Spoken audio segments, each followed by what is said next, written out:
તો અત્યારે આપણે ભૈરવ દાદાના મંદિરે કેવી ચાલી રહી છે પ્રતિષ્ઠાની તૈયારી એ હું તમને આજે બતાવીશ। તો તમે જુઓ કે અત્યારે મંડપ બાંધવાનું આપણે ચાલુ કરી દીધું છે।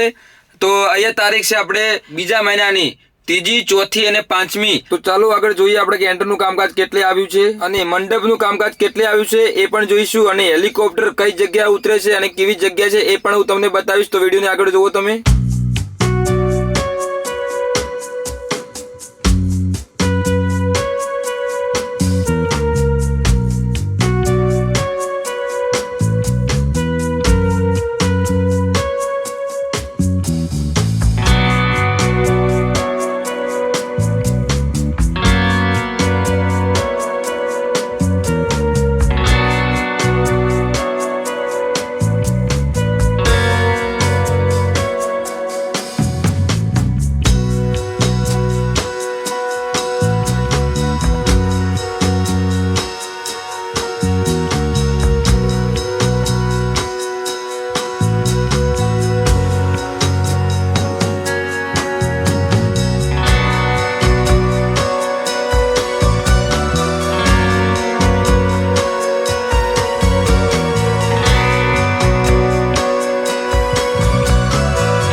મુડેઠામાં આ જગ્યાએ ઉતરશે આપણે હેલિકોપ્ટર। તો આ બનાવી છે જગ્યા આપણે હેલિકોપ્ટરને ઉતરવા માટે।